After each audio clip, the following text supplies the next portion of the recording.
العظيم. وقال تبارك وتعالى: ولن تجد لسنة الله تبديلا ولن تجد لسنة الله تحويلا. أو كما قال ربنا ورب الملائكة والأرض. صدق الله مولانا العظيم وصدق رسوله النبي الكريم ونحن على ذلك لمن الشاهدين والشاكرين والحمد لله رب العالمين. میرے محترم بزرگوں اور دوستوں، عزیز طلبہ، ہم اور آپ یہ جانتے ہیں کہ اللہ نے جو ہمیں دین دیا ہے اور جو اسلام سے نوازا ہے، یہ ہمارے اور آپ کے لیے اور ایک مسلمان جس کی حس اور جس کے ہوش و حواس درست ہے، اس کے لیے اس سے بڑھ کر کے کوئی دولت اور نعمت نہیں. دین اسلام جسے مفت میں اور فری میں اللہ رب العزت نے ہمارے اور آپ کے لیے منتخب فرمایا، اس پر جتنا شکریہ ادا کیا جائے سب کم ہے. الحمدللہ الذی علی ما ہدانا من نعمت الاسلام والایمان. اللہ نے جو ایمان اور اسلام کی دولت سے نوازا، اس پر اس کا ہر پل، ہر لہجہ، ہر سیکنڈ شکریہ در شکریہ. اس پر ہمیشہ اس کی حمد اور اس کی تعریف. یہ نعمت ہمارے اور آپ کے پاس نہ ہوتی تو خدا نخواستہ ہم بھی کسی ایسی چیز کے سامنے سر جھکا کر کے سمجھتے کہ ہم نے کوئی بہت بڑا کارنامہ انجام دے دیا. ایسی چیز کو جس کو ہم اپنے ہاتھوں سے بناتے اسی کی خدا نخواستہ پوجا کرتے. ایسی چیز کو جسے ہم پیشاب کے ڈھیلے کے طور پہ استعمال کرتے، خدا نخواستہ اسی کو معبود بنا لیتے. ایسی چیز کو جس کی کوئی حیثیت نہیں، کوئی اہمیت نہیں، کوئی مقام نہیں، کوئی عزت نہیں، کوئی شرف نہیں، کوئی مرتبہ نہیں، کوئی قدر نہیں، کوئی منزلت نہیں، جس کے اندر جان نہیں، جس کے اندر روح نہیں، کوئی طاقت نہیں، ہم بھی اسی کے سامنے ماتھا ٹیک دیتے اور سمجھتے کہ بہت بڑی ہم عبادت کر رہے ہیں. یہ اللہ رب العزت نے ہمیں اور آپ کو دین اور اسلام کی دولت سے نوازا، اور وہ دین اور وہ اسلام اور وہ ایمان اللہ نے ہمیں اور آپ کو عطا فرمایا، اور وہ شریعت اور وہ سنت اور وہ احادیث کا ذخیرہ اور قرآنی آیات کی شکل میں ایک نظام اور ایک قانون اللہ رب العزت نے ہمیں اور آپ کو دیا اور اس سے نوازا، جس میں ذرہ برابر صبح قیامت تک کوئی تغیر نہیں، کوئی تبدل نہیں، کوئی تبدیلی نہیں. نہ کوئی کر سکا ہے اور نہ کوئی کر سکتا ہے، نہ کسی نے بدلا ہے اور نہ کوئی بدل سکتا ہے. ہمارے سے چاہنے سے، آپ کے چاہنے سے، یا کسی گورنمنٹ کے چاہنے سے، یا کسی حکومت کے چاہنے سے، یا کسی بدلنے والے کے بدلنے کے چاہنے سے کبھی ذرہ برابر اس میں نہ کوئی تغیر ہوا ہے، نہ تبدل ہوا ہے، اور نہ صبح قیامت تک انشاءاللہ تعالی یہ ممکن ہے اور ہو سکتا ہے. اس پر ہماری جان قربان، اس پر ہماری نسلیں قربان، اس پر ہمارا گھر قربان، اس پر ہمارا ملک قربان، اس پر ہم قربان اور آپ قربان. اور جب تک یہ قربانی کا مزاج دل و دماغ میں پیدا نہ ہو، تب تک ہم اور آپ اپنی شریعت کا کبھی تحفظ نہیں کر سکتے ہیں. جب تک یہ قربانی کا مزاج نہ پیدا ہو، تب تک ہم اور آپ اپنی سنت کی حفاظت نہیں کر سکتے ہیں. جب تک قربانی دینے کا مزاج نہ پیدا ہو، تب تک ہم اور آپ اپنے اسلام اور ایمان کی حفاظت نہیں کر سکتے ہیں. جب تک قربانی دینے کا مزاج نہ پیدا ہو، تب تک ہم اور آپ اپنے عائلی قوانین اور خاندانی نظام کی حفاظت نہیں کر سکتے ہیں. جب تک قربانی دینے کا مزاج نہ پیدا ہو، تب تک ہم اور آپ کسی ایک سنت کو بھی آسانی سے زندہ نہیں کر سکتے ہیں. جب یہ قربانی کا مزاج پیدا ہوتا ہے، اور جب قوم کے نوجوان، قوم کے جو واقعی ہیرو گزرے ہیں، خالد ابن ولید، طارق ابن زیاد، صلاح الدین ایوبی، محمود غزنوی، محمود ثقفی، جب ان ہیرو کو واقعتاً وہ پڑھتے ہیں اور ان کو سمجھتے ہیں اور ان کو فالو کرتے ہیں، تب ان کے اندر یہ مزاج پیدا ہوتا ہے. یہ موجودہ دور کے جو فحاشی اور عریانیت پھیلانے والے لوگ ہیں، جنہیں ہماری نئی نسل اور ہمارے ینگسٹر ہیرو سمجھتے ہیں، جو ہمیں اور آپ کو تباہی اور کار مذلت کے گڑھے میں اور غار میں دھکیل رہے ہیں، جب تک ان سے چھٹکارا نہیں حاصل کریں گے اور جو واقعی ہیرو ہیں جب تک ان کی ہسٹری نہیں معلوم کریں گے اور ان کی تاریخ نہیں جانیں گے، تب تک ہم اور آپ کبھی بھی سکسیسفل نہیں ہو سکتے ہیں اور کامیاب نہیں ہو سکتے ہیں۔ تب تک ہمارے اور آپ کے اندر قربانی دینے کا جذبہ نہیں پیدا ہو سکتا ہے، تب تک ہمیں اور آپ کو اپنی شریعت میں مر مٹنے کا جذبہ نہیں پیدا ہو سکتا ہے، تب تک ہمیں اور آپ کو اپنی شریعت کے تحفظ کے تعلق سے بیداری کا جذبہ نہیں پیدا ہو سکتا ہے، جب تک ہم قاسم نانوتوی کو نہیں جانیں گے، جب تک ہم امیر الہند شیخ الہند مفتی محمود الحسن صاحب کو نہیں جانیں گے، اور جب تک ہم شیخ الاسلام مولانا حسین احمد مدنی کو نہیں جانیں گے، اور جب تک ہم فضل حق خیر آبادی کو نہیں جانیں گے، اور جب تک حافظ ضامن شہید اور اپنے علماء کو نہیں جانیں گے اور ان کی قربانیاں جو ہندوستان کے تعلق سے رہی ہیں اور توپوں کے دہانوں پر اور گولیوں کے سروں پر کھڑے ہو کر کے نعرے تکبیر کی صدائیں بلند کرتے ہوئے جو جام شہادت انہوں نے نوش کی ہے، جب تک اسے نہیں پڑھیں گے، اسے نہیں جانیں گے، اسے نہیں سنیں گے، اسے نہیں سمجھیں گے اور فرضی ہیروز کے چکر میں اور ان لوگوں کے چکر میں اپنے دین اور اسلام کو برباد کرتے رہیں گے، تب تک نہ ہماری شریعت بچنے والی ہے، نہ ہماری عزت بچنے والی ہے، نہ ہمارا مقام ہوگا، نہ ہماری عزت ہوگی، نہ ہماری رفعت ہوگی، نہ ہماری قدر و منزلت ہوگی، اور دنیا کی نگاہ میں ایک تنکے سے زیادہ ہماری اور آپ کی کوئی ویلو نہیں ہوگی۔ جب تک ہم نے ان چیزوں کو پہچانا تھا اور جانا تھا، اور جب تک ہم نے ان چیزوں کے تحفظ کے لیے اپنی جان کا نذرانہ نہیں اپنی آل اولاد تک کا پیش کرنے کا جذبہ بنایا ہوا تھا، تب تک 1000 سال تک ہم نے اس دنیا پر اور اس عالم پر اپنا سکہ جمایا ہوا تھا اور ہمیشہ ہمارا پرچم ہی لہرا رہا تھا۔ اسی لیے ہارون رشید نے ایک مرتبہ جب بادل اٹھا اس کو مخاطب کر کے فرمایا تھا، یا صحاب امطری حیث شئتی فإن خراجک سیعود الی، اے بادل جہاں طبیعت کہے جا کر کے تو برس لے، اس لیے کہ تجھ سے اگنے والا جو اناج ہے اور اس سے جو ٹیکس لیا جائے گا اور وصولا جائے گا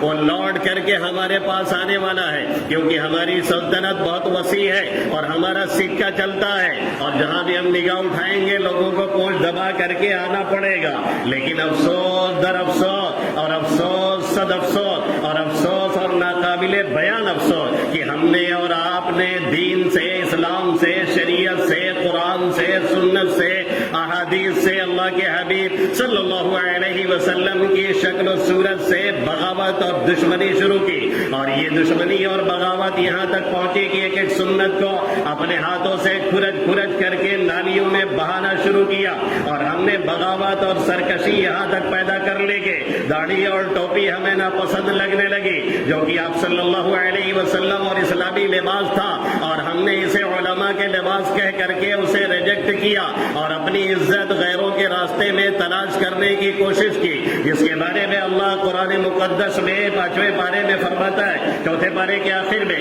اَيَبْتَغُونَ عِندَهُمُ الْعِزَّةَ فَإِنَّ الْعِزَّةَ لِلَّهِ جَمِيعًا، کیا لوگ یہ دنیا داروں کے چکر میں اور نیتاؤں کے چکر میں پڑ کر کے اور ان لیڈران کے قدموں میں گر کر کے عزت تلاش کر رہے ہیں اور چاہتے ہیں کہ بھاجپا جوائن کر لیں گے اور کسی اور پارٹی میں چلے جائیں گے تو ہمیں عزت ملے گی، ہمیں اقتدار ملے گا، ہمیں مقام ملے گا، ہمیں رفعت ملے گی؟ اَيَبْتَغُونَ عِندَهُمُ الْعِزَّةَ فَإِنَّ الْعِزَّةَ لِلَّهِ جَمِيعًا، اللہ کہہ رہا ہے ساری عزت ہمارے قبضے قدرت میں ہے، ہم جسے چاہتے ہیں عزیز بناتے ہیں اور جسے چاہتے ہیں ہم ذلیل کرتے ہیں، یہ سب ہمارے قبضے قدرت میں ہے، کوئی دوسرا اس میں ذرہ برابر شریک نہیں، سہیم نہیں، اور جسے ہم اور آپ یہ خیال کرتے ہیں کہ ہمیں کچھ دے دے گا، جسے ہم اور آپ سمجھتے ہیں کہ ہمیں عزیز بنا دے گا، جسے ہم اور آپ سمجھتے ہیں کہ ہمیں اقتدار والا بنا دے گا، وہ خود اپنے اقتدار کا مالک نہیں، وہ خود اپنی کرسی کا مالک نہیں، وہ خود اپنی عزت اور ذلت کا مالک نہیں ہے، وہ خود اقتدار اور ان چیزوں کا مالک نہیں ہے کہ اس پہ وہ برقرار رہ جائے۔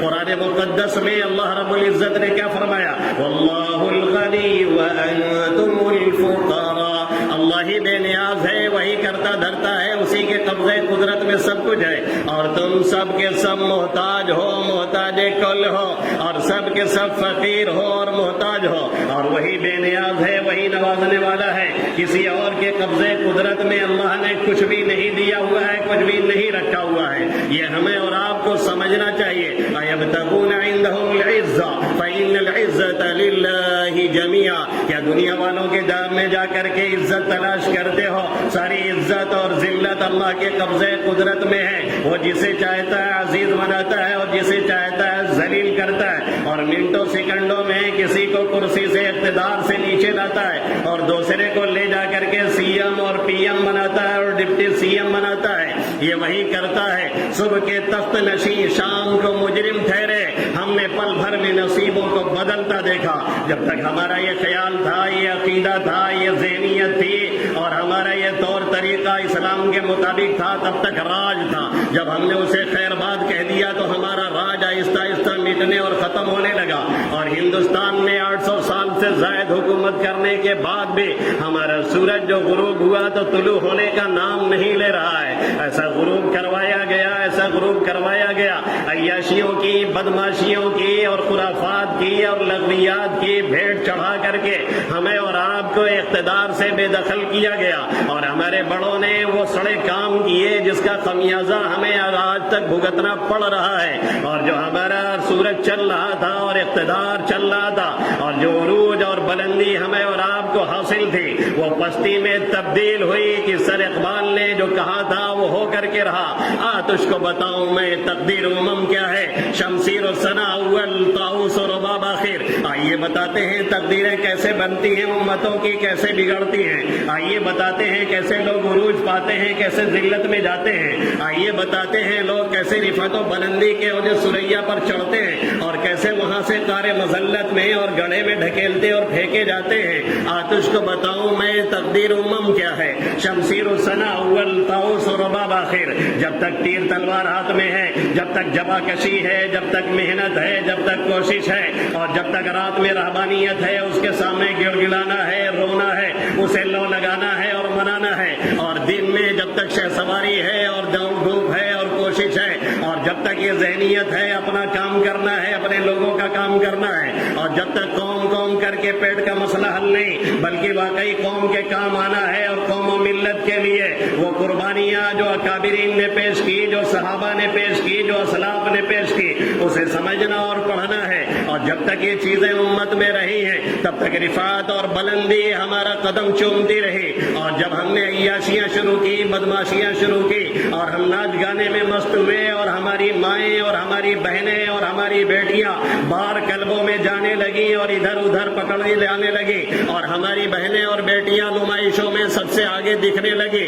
ہر کوئی جانتا ہے یہاں جب نمائش علاقوں میں لگتی ہے تو ہوتا کیا ہے اور ہماری کتنی بچیاں وہاں پہ حاضر ہوتی ہیں. غیر محرم کے ساتھوں میں کیا کیا ہوتا ہے سب پتہ ہے، سب معلوم ہے. جب ہم یہ کرنے لگے پھر نتیجہ یہ ہوا کہ مذلت اور ذلت اور پستی اور یہ گڑھے میں جانا ہمیں کوئی مائی کلال دنیا کی کوئی طاقت نہ روک سکی نہ روکنے والی ہے. سر اقبال نے یہی کہا، تجھ کو بتاؤں میں تقدیر امم کیا ہے، شمشیر و ثنا اول، طاؤس و رباب آخر. پھر ہمارا سورج غروب ہوا، پھر انگریزوں کا تسلط ہوا اور تقریباً 200 سال تک انہوں نے یہاں پر حکومت کی اور ان کا اقتدار چلتا رہا. لیکن پھر یہ کب تک چلتا؟ ظلم آخر ظلم ہوتا ہے، ظلم پھر ظلم ہے، بڑھتا ہے تو جب بڑھتا ہے تو مٹ جاتا ہے، خون پھر خون ہے، جب گرتا ہے تو جم جاتا ہے. یہ تسلط اور اقتدار 200 سال کے بعد ختم ہوا، جسے یہاں کے پرائم منسٹر نے 1200 سال کی غلامی سے تعبیر کیا. یعنی ہم نے جو حکومت کی، مغلیہ سلطنت جو رہی، اس کو بھی انہوں نے غلامی میں سے تعبیر کیا تھا. اور آتے ہی اس نے بیان دے کر کے یہ صاف کر دیا تھا اور یہ واضح کر دیا تھا کہ ہم یہاں پر برہمن واد لائیں گے، ہم یہاں پر برہمن کمیشن لائیں گے، ہم یہاں پر برہمن کوڈ لائیں گے، ہم یہاں پر برہمن تہذیب لائیں گے، ہم یہاں پر برہمن طور طریقے کو تھوپیں گے. اور جس میں نہور کر کے ابھی جو سرکاری اداروں میں پڑھاتے ہیں اور جو اس طرح کی چیزوں میں رہتے اور پلتے ہیں، انہوں نے باقاعدہ فالو کیا اس کے قانون اور رول کو. اور یوگا ڈے جو منایا گیا جس پہ حکومت اربوں روپے خرچ کرتی ہے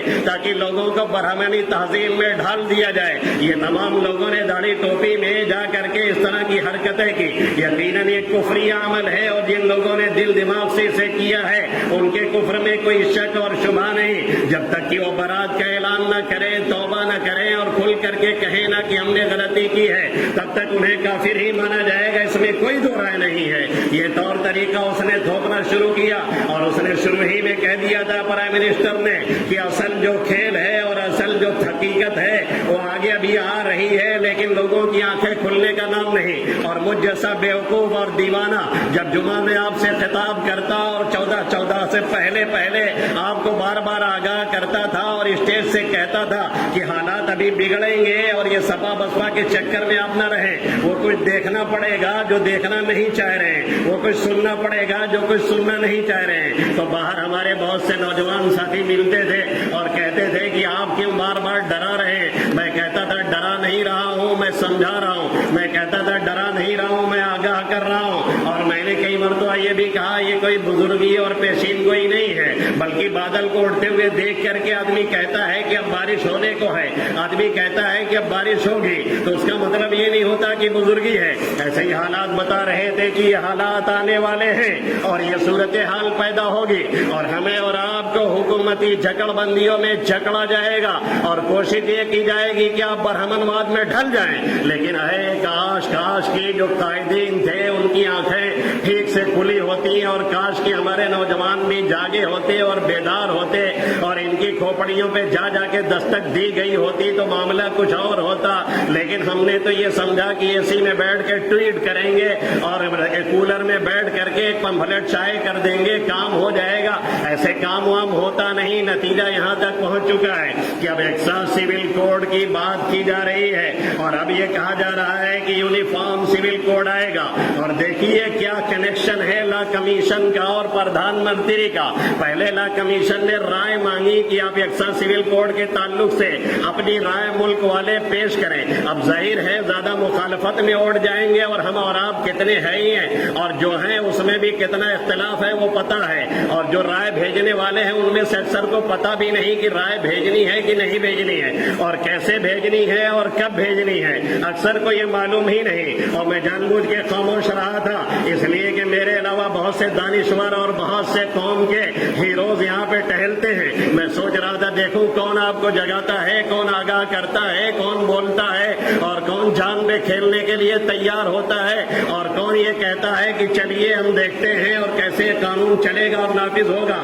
کاش کوئی مائی کا لال کھڑا ہوتا، کوئی جگرا پیدا کرتا اور کوئی اس طرح کی بات کرتا، لیکن کوئی آپ کو شاید ملا نہیں جس نے اس طرح کی باتیں کی ہو، آپ کو سمجھایا ہو، آپ کو آگاہ کیا ہو اور آپ کو بیدار کیا ہو۔ لا کمیشن کو اب تک 46 لاکھ ہمارے ووٹ گئے ہیں یا ہماری عرضیاں گئی ہیں، اس میں سے یو پی میں سے صرف 6% گئے ہیں اور اس سے زیادہ نہیں ہے۔ یہ ہماری اور آپ کی غفلت نہیں ہے، یہاں کے جو ذمہ دار ہیں اور قائدین ہیں اور جن کو لیڈر بنایا گیا ہے، چاہے وہ پرسنلہ بورڈ کے ہوں اور چاہے جمعیت کے ہوں، وہ کون لوگ ہیں انہیں پکڑیے اور انہیں ڈھونڈیے اور ان کے بارے میں پتہ لگائیے۔ کیا صرف اس لیے قیادت دی جاتی ہے؟ کیا صرف اس لیے رہنمائی دی جاتی ہے؟ کیا اس لیے ممبر بنایا جاتا ہے؟ کیا اس لیے قائد اور لیڈر چنا جاتا ہے کہ آپ اے سی یو میں بیٹھ کر کے ٹویٹ کریں پبلک پیلیس میں کب جائیں گے، پبلک سے ملاقات کب کریں گے، راتوں کی نیند کب قربان کریں گے، کب ملت کے لیے اور قوم کے لیے اور ملک کے لیے باہر نکلیں گے اور کب لوگوں کو سمجھائیں گے؟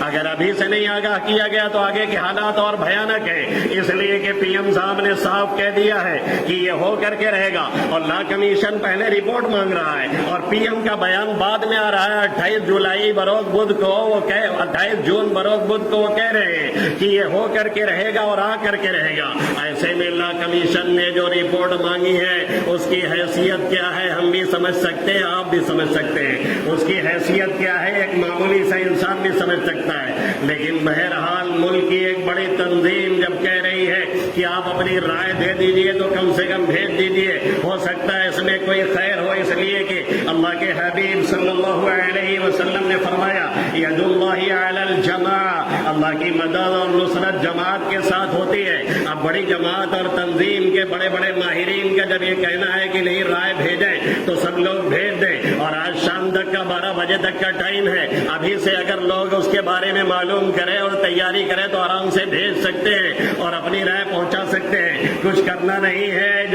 جو پرسنلہ بورڈ نے جو آپ کو بھیجا ہے میسج اس کو ریڈ مور پہ جائیے، اس کو پورا اوپن کیجیے اور اس کے بعد پھر اس کے لنک پہ ہاتھ ڈالیے اور پھر جا کر کے وہ گوگل پہ کھل جائے گا۔ گوگل پہ کھلنے کے بعد وہ پورا آپ اوپن کر لیجیے اور جی میل کام آئے گا، اس پہ آپ انگلی داخل کیجیے، انگلی لگائیے اور اس کے بعد سامنے تیر بن کر کے آئے گی، آپ کو وہاں نشان پہ اوکے کرنا ہے، یہ کمیشن تک اور یہاں پرسنلا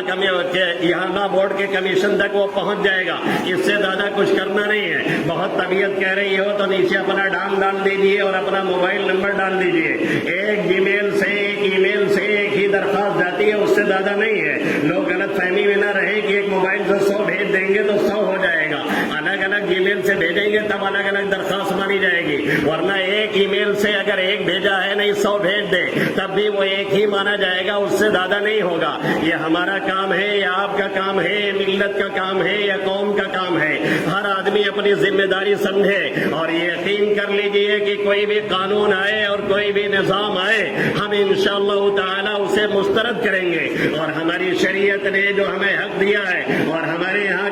کے قوانین نے جو ہمیں حق دیا ہے، یہ قانون آرٹیکل 14 کے خلاف ہے، یہ قانون آرٹیکل 15 کے خلاف ہے، یہ قانون آرٹیکل 26 کے خلاف ہے، یہ قانون آرٹیکل 29 کے خلاف ہے۔ اس لیے ہم ہر صورت میں اسے ریجیکٹ کرتے ہیں۔ آزادی کے بعد ہی اس طرح کے شوشے چھوڑے جانے لگے تھے اور بار بار اس کی کوشش ہو رہی تھی، لیکن ڈاکٹر امبیڈکر نے کہا تھا کہ یہ جو قانون بنا ہے اس میں اگر چھیڑا گیا اور یکساں سول کوڈ لانے کی بات کسی حکومت نے سختی سے کی تو لوگ اسے قبول نہیں کریں گے، اور امید یہ ہے کہ مسلمان یہاں کا اس پہ بغاوت پہ آمادہ ہو جائے گا۔ یقین مانیے اگر یہ قانون آئے تو بغاوت یقینی ہے پورے ملک میں۔ اسی لیے میگھالیہ میں، میزورم میں اور وہاں کے علاقے کے لوگوں نے، ہندوؤں نے اعلان کر دیا ہے کہ ہم ماننے کے لیے تیار نہیں ہیں، اور ناگالینڈ میں باقاعدہ ٹویٹ کر کے ٹویٹر مہم چلائی گئی اور کہا گیا اگر یہ قانون پاس ہوا تو جتنے بھاجپا کے منتری ہیں اور سنسد ہیں ان کا گھر پھونک دیا جائے گا۔ امت شاہ یہ ٹکلا بتائے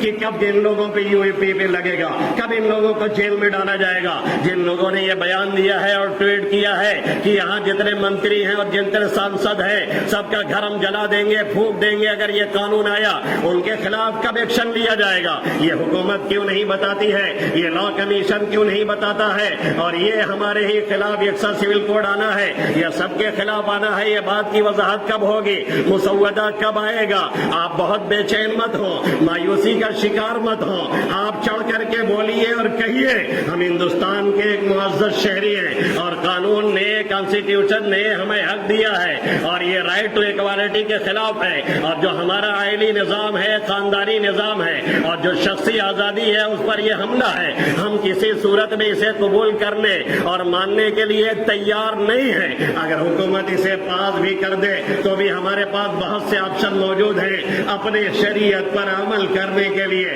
اس لیے جو لوگ یہ کہہ رہے ہیں کہ اگر یہ قانون آ گیا تو آپ کو ہندو بننا پڑے گا، اگر یہ قانون آ گیا تو آپ کو ایمان چھوڑنا پڑے گا، یہ بھول جائیے۔ جب تک ہم خود سے نہیں چاہیں انشاءاللہ تعالی دنیا کی کوئی بھی طاقت ہمارا ایمان اور اسلام نہیں لے سکتی ہے اور سلب نہیں کر سکتی ہے۔ یہ کس نے کہہ دیا کہ یہ حکومت ہمارا ایمان لے لے گی؟ یہ کس نے کہہ دیا کہ یہ حکومت ہمارا اسلام چھین لے گی؟ یہ کس نے کہہ دیا کہ ہم اور آپ اسلامی تشخص سے دستبردار ہو جائیں گے؟ کبھی یہ ممکن نہیں تھا اور نہ ہو سکتا ہے انشاءاللہ تعالی۔ اس کے لیے ہمیں بیدار ہونا ہے، آپ کو بیدار ہونا ہے، اپنی نوجوان نسلوں کو بیدار کرنا ہے، اور نوجوانوں کے بارے میں رونا مت روئیے کہ یہ غلط راستے پہ جا رہے ہیں، ان کو ٹھیک راستے پہ لائیے، ان کے جذبات کا صحیح استعمال کیجیے۔ انشاءاللہ تعالی جس لوگ یہ صحیح راستے پہ چل پڑیں گے اس لوگ حالات کا دھارا کچھ اور ہوگا اور ہندوستان کا نقشہ بھی کچھ اور ہوگا۔ بس شرط یہ ہے کہ باہر نکل کے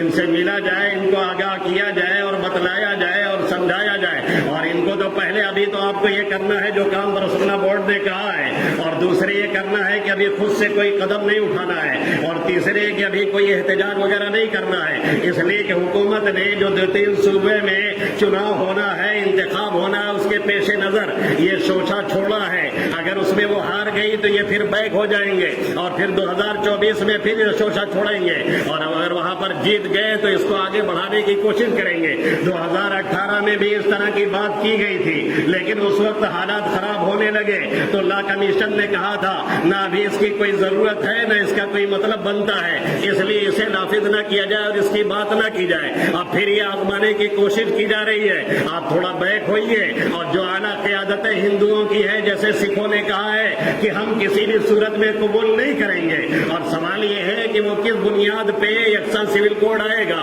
کرمنل کوڈ پہلے سے موجود ہے، جس میں تمام شہریوں کو برابر کے اعتبار سے یا تو سزا دی جاتی ہے یا تو معاف کیا جاتا ہے، وہی ہمیں گوارا ہے، وہی منظور ہے۔ چوری کرنے والا چاہے مسلمان ہو، چاہے سکھ ہو، چاہے عیسائی ہو، چاہے ہندو ہو، اسی ایک قانون کے تحت چلتا ہے۔ ڈاکہ زنی کرنے والا اسی اعتبار سے سزا پاتا ہے، اور اسی طریقے سے قاتل اسی اعتبار سے سزا پاتا ہے۔ تو کرمنل کوڈ میں یکساں سول کوڈ ہے، اس کے علاوہ کوئی اور ہم کوڈ ماننے کے لیے تیار نہیں۔ اگر حکومت چاہتی ہے تو کامن سول کوڈ لے کر کے آئے، تمام یہاں کی جو ذات ہیں، برادریاں ہیں، اور جو رہنے والے لوگ ہیں اور مذاہب کو ماننے والے ہیں، اور مختلف ریتی اور رواج کے مطابق جو ہندوستان میں لوگ اپنے اپنے اعتبار سے عمل کر رہے ہیں اور کرتے چلے آئے ہیں ہزاروں سال سے، ظاہر اس سے کوئی دستبردار ہونے والا نہیں ہے، تو ہم ہی کیوں دستبردار ہوں گے؟ اس لیے خام خیالی حکومت چھوڑے اور یکساں سول کوڈ کے بجائے ایک کامن سول کوڈ لے کر کے آئے،